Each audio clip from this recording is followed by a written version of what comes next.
This is Unapologetically Badass. We're here with a special guest, Melissa.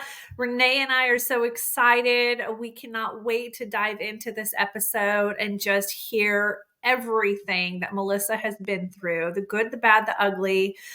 Thank you for tuning in today and listening to every single podcast that we have out there. You guys have no idea how much it means to us. All across the U.S., we love you tons.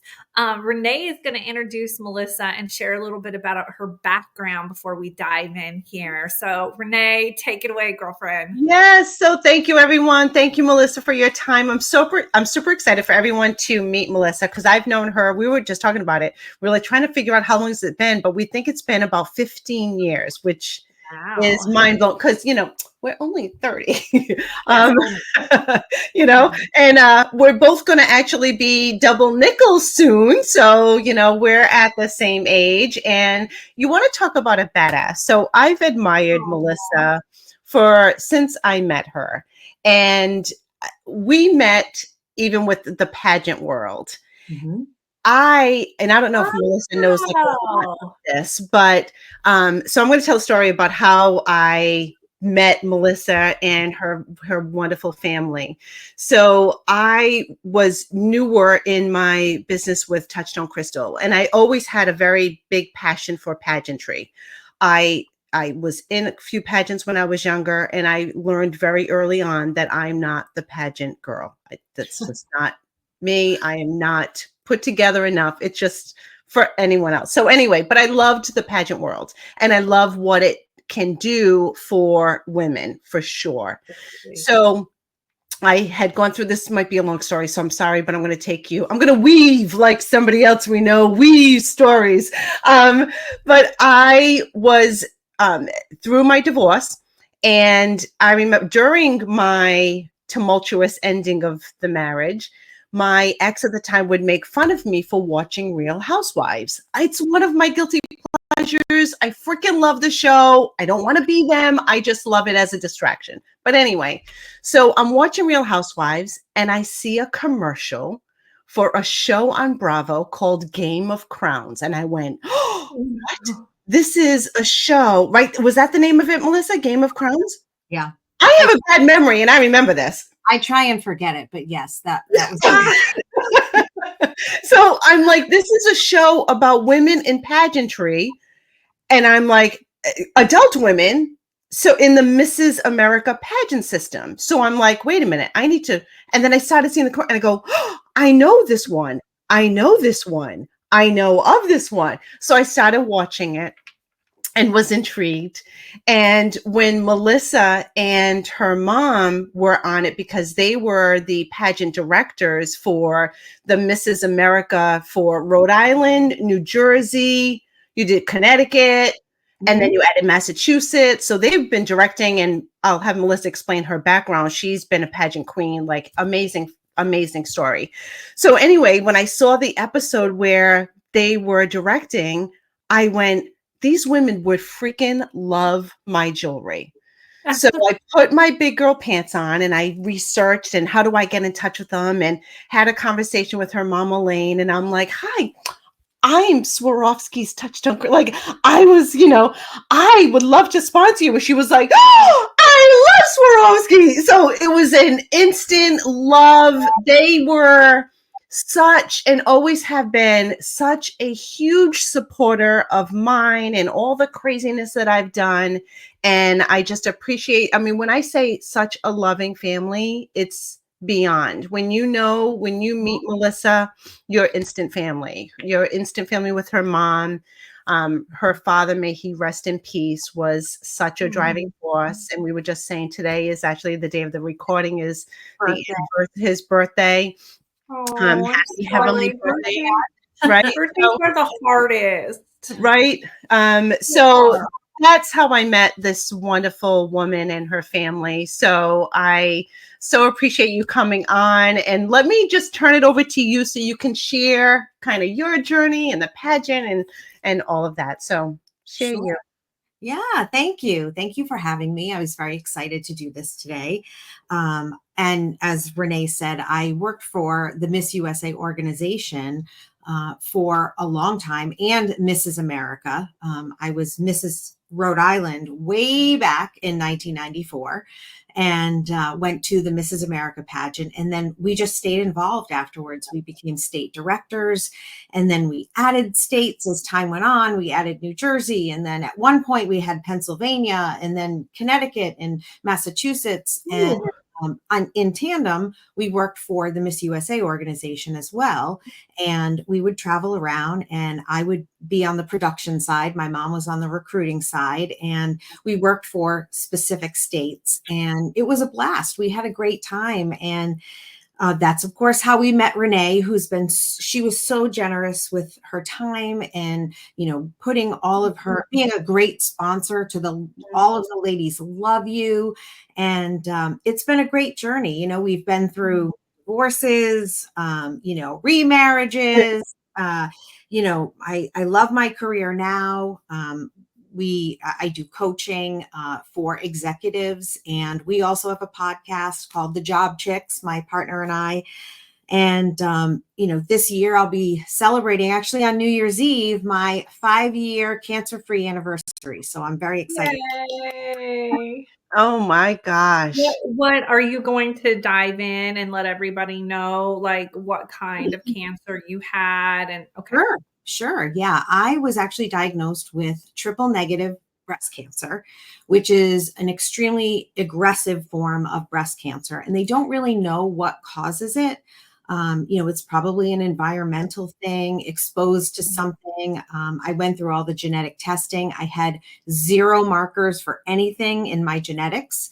Really not much family history of cancer as well. So it was a pretty big shock, because at that time I was pretty much my most healthy self. I was working out with a trainer. I was eating healthy. And then all of a sudden this pops up. It was actually New Year's Eve that I got that call that, guess what? And so it was a shocker. And thank God, my husband, I've been remarried since 1994. And so my husband, David, was amazing through it. And we had just gotten married in May of 2019, and we were together a few years before that. But in May of 2019, we got married, and I didn't anticipate having to take advantage of the in sickness and in health vow. So, but he was amazing through it. I mean, we always say COVID, I know, was a terrible thing, but for us, it was kind of a blessing, because he had to be home with me. He was home. And we had to kind of be sheltered in the house. And it was kind of a blessing, because I was going through everything: chemo, radiation, surgeries, you name it. And then after that, I ended up having an unrelated cancer in my neck. And so I had to go through surgeries for that. And so it was a hellacious year. 2020 was crazy, but it was kind of a year of reflection, because when you are diagnosed with cancer, you start to think immediately, you think death. You don't think, oh my God, this is fine, it's nothing. Yeah. Which I look back on it now, and eventually I had that perspective. But when you're first diagnosed, that's the first thought, because I have 2 amazing kids. They're both adults. Yeah. But you start to think about that. And without David by my side saying, you are the strongest person that I know. You've got this. We're going to make this, we're going to get through this together. And the only problem with it was COVID. And so anytime I went for chemo, anytime surgery, I mean, he felt like he was dumping me off at the front of the hospital and saying, see you later. And I was going in for major surgery. So that part was a little scary, but other than that, he was there for every part of it. It was, going through that, was there points of that you took away and learned something about yourself that you brought into your future self? Yes, absolutely. After processing that I had cancer, and that, what the plan was, because I'm the type of person, I have to process it, make a plan of action. And I do not want to make it my personality, right? Like and some people, that's fine. You know, that's who you are. It's like you become, you know, that survivor, and I commend people. That's amazing that you can do that. But I didn't want to make it part of my personality where that was the only thing that defined me was, you know, I had cancer, right? I'm like, okay, I have cancer, but I have a whole life, right? And I have to live this life, and I have to just get through this little blip of making sure that, you know, it's gone. And I did everything possible. We started juicing, and I was lucky to have people in my life who were clients of mine at the time. Her name is Chris, and she was a pharmacist, but turned health nut. So she didn't do a lot of the pharmaceutical stuff.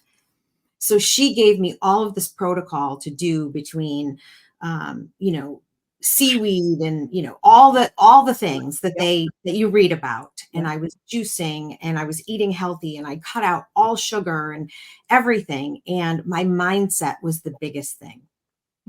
I every day would say to myself that I am fine. I'm healthy. I wake up, you know, I'm healthy. The universe works in my favor. I am healthy. And I did a lot of meditation. And the biggest thing, and you know, I get a lot of critics on this too. So I'm say that before I say it, that I knew that I was in control of my health, and you can heal your body with all the things that you're doing. Did I do chemo? Absolutely. Did I do radiation? Of course, and surgery. But there were so many other things that I did too, as far as the way I ate and making sure that I was active. Even though I was going through chemo, I was on my Peloton bike every single day, even if it was for 10 minutes. I just needed to keep my body moving. Yeah. And my mindset was the biggest thing. I would meditate, and I would, you know, visualize all of these things. Where one of my crazy visualizations, where I make my kids laugh when I say this, is I would sit and visualize that I had a straw, you know, kind of in my body, and that I would take a deep breath, and I would suck up all the cancer, and then I would blow it out. Right? I love it. My mindset to say, you know, I'm going to be healthy. I'm going to be around for my kid graduating at the Air Force Academy, and my other kid's getting his MBA. And so I had to be there for all of that. And so that was my biggest thing, was making sure I had a positive mindset. That is really spectacular. And that is in all aspects of our life. We always people that in my team, people that I coach and train, mindset is completely everything in this world. If you think you can, you can. And if you think you can't, you're right. Right. You know who said that? So I'm happy for you that you came through. You've always been a positive spirit. Is that right? You always pretty much have? I try to be. I try to think about, you know, you can get stuck in, I've seen a lot of people in my life and in my family and friends, you can get stuck in that I'm a victim mentality. Yeah. And I've never really felt that was good for me. Like, I can't do that. I have to say, I can work this out. I'm a problem solver. That's who I am by nature. And my mom will tell you that, you know, in time of crisis, I'm the person everybody comes to because I am the problem solver. Okay. This is the issue. And it's not that I'm not an emotional person, because I am. But when it comes to things like that, I have to look at it and analyze it and say, okay, this is the problem. What is the answer? Let's come up with the answer. And that's what I've done my whole life. Oh my God. I needed to hear this, Melissa, because I had surgery a week ago. A lot of our followers know that I had a hysterectomy. They know the story, but like, I have been stuck in this horrible mindset of like, this is never going to get better. And I just and once you start putting those negative things out there, it reaps more negativity. And once you start to put the positive things out there, the healing and the positivity kicks in. I had to kick my own ass last night after my dog's shit all on the front yard, all by the front door. And I couldn't clean it up because I can't bend over. The house smells. Everybody's asleep. I'm just pissed. So I just post on Facebook, fuck this. So you are so that way. Yeah. Sometimes you do. You know, there's nothing you can do about it in that moment. You just feel that way. But then you'd Yeah. have to take a step back. And there was this Love one it. thing that somebody gave to me, which I'm going to send to you. And I would say it every day. And I had it on my refrigerator. And it was every day in every way, my life gets better and better. And it I was was a gonna ask you is how do you get yourself out of that negative mindset? Oh, I just love you. Yeah. I'll send that to you because again, I have a big sign on my fridge every day Mhm. and every way, my life gets better and better. And you can modify it every day in every way. My body gets healthier and healthier, you know, however you want to modify it. But I think that seeing it every day helps you get into and stay in that positive mindset. Hmm. Can I you take us through really quickly, just backtrack a little? You said that it wasn't the news that you wanted to hear. Mhm. My father died of cancer, and a year later, my sister had breast cancer, and 6 months later, she had a double mastectomy. And I know the emotions of what they went through, but for our audience listening in, when you heard those words right at that moment, is there anything that you would want to tell somebody who got a call in the last hour or the last week or the last month? Is there anything that do you just want to send them a message? You just want to tell them from your heart? I literally just got goosebumps when you said that. Yes, our first instinct is to panic. When you hear the word cancer, you panic instantly.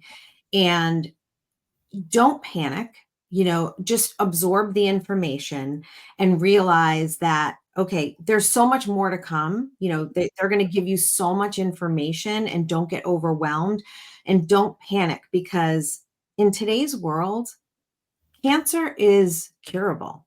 yeah. There are so many things in so many ways. It doesn't matter. I've known people who have had stage 3 cancer and they're cured. You know, it's not a death sentence anymore. And I think that's the biggest thing I would do differently. Like I always said, if ever cancer came back, I would not panic because I know I'm in control of my body. And there's so much out there now that you just, I think, make it worse for yourself because you all of a sudden get into this spiral of panic mode and what am I going to do? And oh my God, woe is me, woe is me, rather than, okay, let's get the information, let's analyze it, and how do we fight it? What do I need to do? What's my list? What's first on my list and how do I need to attack it? I love that. And it comes back to that mindset. Mm-hmm. Yeah, for Right. We sure. talk about this all the time. And I've done mindset coach. I've done, I have programs, stuff like that. It really, everybody that I work with, and this is in all aspects of our life. So you don't have to be an Absolutely. entrepreneur to have to go through, or not have to go through, but have the opportunity to go through some rewiring of your mindset. And there's tools Yeah. and strategies and tips that Yeah. can help you, like you said, having that positive affirmation that you read every single day, whether Mm-hmm. it's having, I listen to meditation as well. I have a life script that I wrote and I listen to that every single day. Like there's so many different things that we can do, prayer, meditation, but it's important for everyone that's listening, no matter where you are in life, if you are one that spirals easily down the path, because look, we're all guilty, we can all do it very easily, right? And we have to allow, like you said, you have to allow yourself to spiral. That's okay. Give But yourself some grace give and yourself grace. time to grieve. Exactly. But then you have to have the strength to recognize this and get yourself out. You cannot wait for somebody to pull you out. You Right. have to do it yourself. And I don't know if it's my Italian Portuguese, but when I see people that are struggling and live in it, Yes. and they feed off of it and they seem like they love it, and then they'll complain about it, but Mhm. they're not doing fucking anything to get themselves out of it. I have that, like, Anxiety feeling. You're I like, just, "Oh God, I can't be around that." no, and I refuse to. I've Mhm. disassociated with people that are like that because you have to surround yourself with people who have this, positive outlook. You are who your 5 friends are, right? Um, And I feel like that is more of what I mean by making it your whole personality. Yeah. Yeah. In Yeah. that mindset. Yeah. Yep. And it goes to, I mean, a cancer diagnosis is such a different emotion, and allowing yourself, like you said, to spiral, but asking yourself, why am I panicking right now? Why am I going straight to death? Why am I, doing that? And then take the steps that you said, Melissa, but really using that as a life tool, like you said, is like with any situation, I mean, car wrecks, financial problems can make people spiral completely out of control. Mhm. And that emotion almost feels like cancer. So Right. I love and appreciate you sharing that. Thank you so, so much. So Yeah. beautiful. I think throughout my journey, this life journey, I have learned a lot. And you talk about financial struggles. I was a single mom for a long time. And at the beginning, when I first got divorced, I mean, I've got 2 kids in tow, and I don't know how I'm going to make it living on my own, one income. And it was really difficult. But you know what? I could live in that. Oh, I'm a single mom and I can't do anything. I didn't live in that. I just found solutions and said, this is great. I get to see my kids, and, we have a great life together, and we made our own traditions. And we used to, have this one tradition we did when the kids were little, and we called it carpet picnic. And my kids loved carpet picnic. Aw. We would put a blanket on the floor, like we were putting a blanket like on the grass or something, put a blanket on the floor, and we'd order Chinese food. It was always Chinese food. And we'd sit on the blanket and we would have our carpet picnic. And that was one of my favorite memories that we did when we were little. But these are things that you really have to overcome any obstacle in your life and not think of it as being the victim. Yeah, for sure. For sure. And is that how you got into life coaching? Like all of this, like when did you get transition into becoming an executive and life coach? So I've been coaching since I was doing pageants. So I started out as a pageant coach, and I would coach interviewing. When I first competed in pageants, interviewing was, believe it or not, was my weakness. And Really? yes, the interview portion was my weakness. And I was hell bent on making it my strength. Like I was whatever it took to make that my strength. And it ended up being something that I loved so much that I ended up becoming an interview coach and doing some pageant coaching. And then, you start to go through things in life, and you have this outlook on how to overcome it. And so people are like, how do you do it? And so coaching kind of came through people just asking me how I do things and how do you overcome this issue? And so it started just by people asking for advice, and then you just make a business out of it. You all of a sudden start to make a business out of something people come to you for. And then I became a business coach because you know John and Anita, right? Yes. Yes. Yes. So John, they're a married couple. They have a company that I work for today, Browning Associates. And John came to me and he says, you are the type of coach I need at my company. This was probably 11, 12 years ago. And so I came in and just started working with executives, and it's very intuitive. Coaching like that is just very intuitive. You don't have to know about every single industry. And that was kind of the next step in the career of coaching. And a couple of years ago, this young woman, her name is Brittany, and she was a spiritual coach. So we used to talk a lot when I was going through cancer, and she was moving away, and she wanted something that she could do working at home. So I had recommended to John, she's dynamic. You will love her. She'll be an amazing coach. And she is. She's done phenomenal stuff with us at Browning. And then I said to her one day when we were together, we need to do a podcast. And she said, yes, we do, because we banter well together. The next week, she had everything set up and we were doing a podcast. So I think that's the key word, is you just got to take the action. Yeah. Take the action, take the chances. Just do it.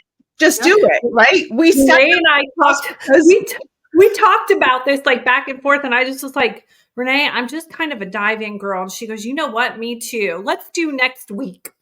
So Let's do it. feel that, Melissa. Right? I love that. And your podcast is called The Job Chicks. Yes, The So Job Chicks. tell us what are the conversations like? What are the topics like? Oh, they're all over the place. I love that. We're crazy sometimes. A lot of it is interviewing former clients who have worked with us.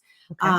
Some of it is about, we had an episode where we had a client who was an executive turn spiritual guru. And so we had this amazing conversation with her, and we were talking, Nice. meditating and all of that. So it was amazing. We've talked about, I feel like I've had a former life before Browning, and she had no idea that I was at one point a professional singer, and that's what I did for a living. And Was that your talent? Was that your talent? It was, and that's how I started in pageantry, was because my voice coach actually suggested you should compete at the Miss America pageant, and I'm like, no, I'm not a pageant girl at all. There's no way. And the only reason I entered was because I sang, and then that took me off into a completely different life journey altogether. Had I not done that, I don't know what I'd be doing today. Right. And when I tell you she has a beautiful, strong voice, Thank you, Renee. Absolutely beautiful. And I haven't sang in about at least 10 years.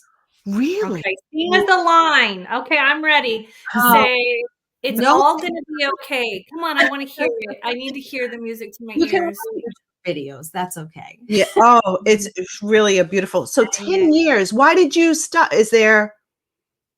So, and this is a funny story, not funny, haha, but interesting, that somebody who overcomes things couldn't overcome this little thing. And I used to sing at the pageants all the time. Mm-hmm. And sometimes when somebody makes one comment to me, it will stick with me forever. And somebody made a comment about, oh, why do we have to listen to Melissa sing again at one of these pageants? And after that, I never sang again. Oh, Melissa. Wow. Yeah, one little thing. And you would think, but it was okay because I moved on to other things. Like I moved on from the pageant world, and I don't do the pageant stuff anymore. Mm-hmm. Kind of moved on to other things. And so it was fine because it was just one more piece that took me away from the pageant world. And then you start to see the pieces fall into place where, okay, well, I'm not doing this anymore. And then this is happening and that's happening. And I feel like the universe is calling me to not do this anymore. And it's time to move on. Yeah. So it was okay, but it is weird how that one little thing, with me. It's just strange. I've had a couple of things through my life where that one little comment can stick with you. Yeah. Comment and or circumstance. I think because as you were saying that, there are things that, I was in the pageant world as far as being a big sponsor. Things happen. There's particular thing, I won't get into it. And I was like, okay, this is not, I'm in follow this path. But that led to where I am. Like, had I not gone through that, I wouldn't be here. I wouldn't have the confidence to try different things, fail forward a million times, try everything, because those life experiences will get you to where you want to be. But also don't force things. Yeah. So if if you're seeing signs of it's time to step away from something, and, the universe is kind of, I say sometimes slapping you across the face and you're just not listening because all the signs are there and you don't walk away. And then it feels like it's just hard to do because it's not meant for you anymore. And that's the time you need to step away and pursue something else. Yeah. You're absolutely right. And I know I've gone through and may still be going through a little bit of that. And, sometimes it's, the universe is like knocking. I always say it's like God taps. He taps. Oh, absolutely. He's knocking on the shoulder. And then he's slapping you upside the head. He's throwing bricks going like, girl, I've been telling you, I've been showing you. When the hell are you going to listen? Right. And I think at our age too, I think what happens is we start to look at, is this all it is? Is there anything else more? Can I do something else? Like, I feel like I'm at that place in my career where, am I going to do this until retirement? Is there something else out there for me? And I think when you start to get into your mid 50s, you start to think about that. What else is there out there? I mean, I have executives who come to me with that every day. Yeah. And, I find that people in that particular age group start to think about that. Yeah, Yeah, for sure. we have so many memories that life becomes shorter because of those memories that we start to question and just understand how quick everything goes and how much time we don't have. So we start asking ourselves, what can I do to make a bigger impact as we age even more into the days of, health and, pain and aches and all that. You're like, okay, I'm going to go until I can't go. Right. But what else can I do? And we just every day question more and more. And I mean, you can be I think that's the 80 like beauty of aging. Yeah. And as we age, Renee and I were talking about this before we started recording. She knows my mom real well. And my dad passed away a couple years ago, and they were married for 50 some odd years, and she didn't know what she was going to do without him. Her whole identity was Elaine and Ray, Oh, and she actually reinvented herself. She learned how to do the finances on her own and take care of the house on her own. And she's done an amazing job. And now she works at a daycare and she absolutely loves it.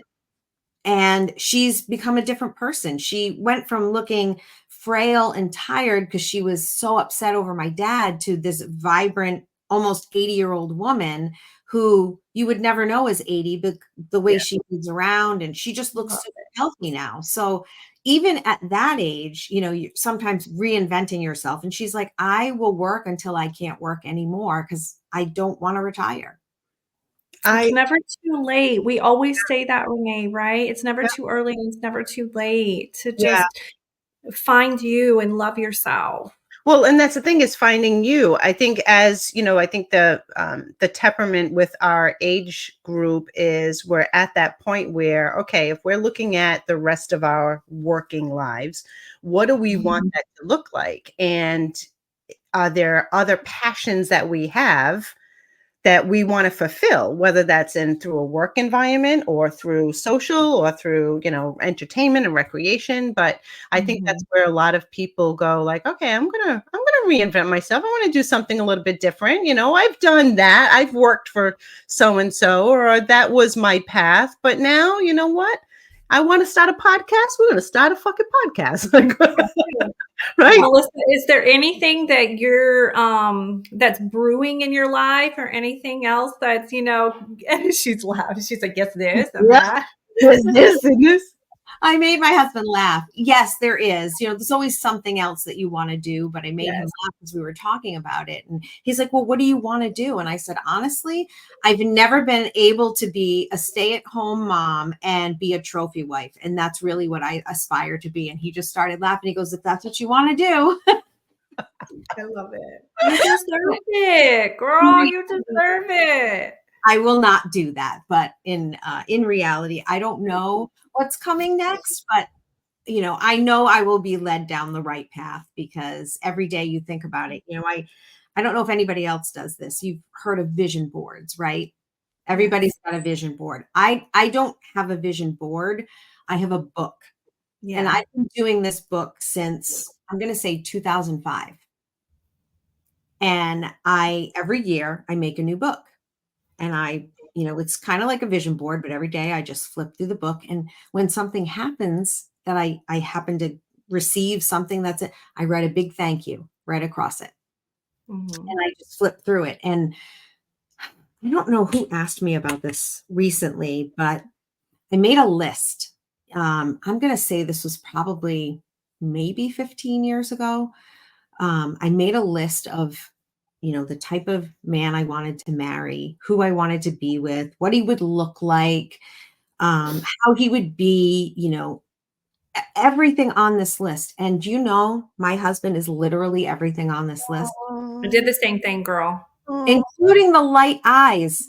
I mean, loves my kids, They're his own. I mean, everything on this list, I read this and I almost cried. I was like, oh my gosh, this shit really works. It really does work. Your husband is I did it all the way down to must know how to rap at least 390 songs.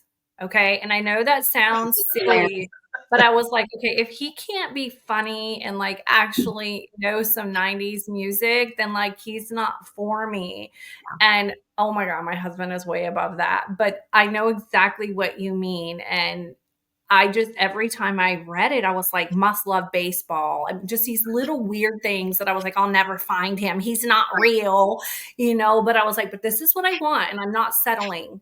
Yeah. Yeah. I encourage people to do it. A lot of people think it's crazy and it's woo woo and it's out there, but a neuroscientist, I recently saw this, a neuroscientist actually made a connection between writing things down, like the actual act. It might be on, and I'm sure you've all heard of Mel Robbins. Her podcast has this gentleman on it. It's the actual act of taking the pen out of the, out of the drawer. We have the same pin.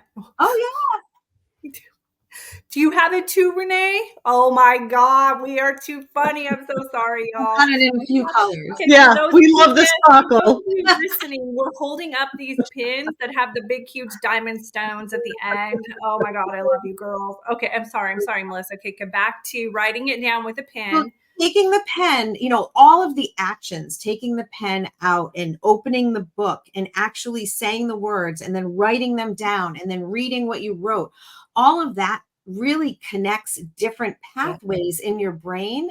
So when you're doing that and you're writing something every day, where every day in every way, my body is healthier and healthier. When you actually do that process every single day and writing it down, it really does connect new pathways in the brain. And that's what actually makes it happen, because your brain, has been proven, sometimes doesn't know the difference between what you're thinking and what you see. Right? So if you're visualizing it as you're writing it, your brain is like, oh yeah, we already have that. Right. Yep. And I love that. I do the writing. And another thing that I added to, I don't have a vision book. I have a vision board. But another thing that I do is, I had mentioned that life script. So, with people set out what they want their life to look like, 6 months, a year, whatever somebody wants to do, and being so specific, like you said about, this is the type of man that I want to have in my life, and this is how I want my life to look, and I want to travel, but be specific. I want X amount of dollars. I want to do pickleball once a month. I want to walk in every single thing that I want my life to look like. Wrote it all down, read it, rewrite it, wrote it down, and then I recorded myself. Yes. As if it already happened. So I'm like, oh my gosh, I get to this. Like, I talk about the life that I have in the future. Right. So every morning, having my coffee in bed, I listen to my life script, and I'll tell you, make you excited? I am like, holy shit, I am the fucking bomb. I'm like, I am a badass. And then you get up and because that really gets you going, this is what I am working for. This is what my life is going to look like. Yeah. And it definitely pumps you up. So anybody who does not have that, write it all down. We all hate our own voices, or most of us hate our own voices. That's also well known. But when your brain hears your voice telling you this stuff is happening, you will see it happen. Yes. It's so true. It's so true. I did this with my kids when they were little, and my son was like 10. And I remember them thinking it was fun and funny, but okay, mom's a little out there. But he put 5 things in his little book, and it was like a Corvette, a new comforter set, and some money and stuff. When we went back and looked, he actually got it all, because the Corvette was one of those machine, what kind of, the little handheld, but it was a red Corvette, y'all. And I remember him saying, Mom, it worked. Mm-hmm. And I mean, it's just the power of saying it out loud, the power of accepting it and receiving it is absolutely magical. Mm-hmm. Yeah. I work with a lot of people who are they're very spiritual, but a lot of Christians, they pray a lot. And I put it in terms of prayer to them. And I say, when you pray, you're not praying to God to ask for something, right? You have to put it in a different mindset of, you're thanking him that he's already given you this. So thank you that I'm already in my new position, and this is what my new position is. Thank you that, I'm cancer free, or thank you for my new house. I knew you always come through, with you, I can do anything. And so you can literally apply it to everything, whether it's prayer, whether it's the universe, however you want to look at it. Absolutely. Absolutely. And I love showing that gratitude and appreciation, because that's really where it starts. That has to start first. We can't ask for anything. We have to be thankful for what we have and the future life that we're building. And you had mentioned, to kind of like close this out, the fact that you and your hubby, you guys are living the dream, right? You had said that quote, living the dream. So what does that look like? And what different things are you doing to live that dream and being appreciative in the life that you have? I was always grateful, obviously, to have met him, and we are such a good complement to each other. We push each other, and we know, what each other is capable of. And he started a business several years ago, and the business is doing amazing. And really right now we are just traveling a lot. We get to see the kids all the time. We get to do stuff for them. But travel for us is kind of the outlet of, we get to spend time together. We just had this conversation last night, he and I, and, as you get older, your circle gets smaller. And so, you have less and less friends, so to speak, in your life. And we're like, we just enjoy spending time with each other. He's my best friend, I'm his best friend, and we can talk about anything, and we can go on vacation and have a great time and do silly stuff. And for us, that's the dream, just spending with each other and being able to travel and do all of these amazing things in life, like whatever we want to do. If we want to go bike riding, we just go bike riding. If we want to go to Italy, we are able to go to Italy. So we're just kind of living that dream together, and as BFFs, and enjoying each other's company. And to me, that means the world. I had never had that before. And I feel blessed and grateful that I have that in my life. Isn't that I'm such so a happy. beautiful person. I just love you, Melissa. Like your gratefulness, and I know there's a better word for it, and your appreciation for life and love and work ethic, and I love your soul. I see why you guys have been connected for so long. It just radiates through you, through your smile and through your eyes. And I cannot thank you enough. And, life gets you down, but thank you for sharing that. It doesn't have to be, you don't have to stay down. You can get up. And so life can be amazing. You just believe it can be. Yes, you are just such a beautiful soul. I'm so glad you were on our call today. Well, thanks for having me.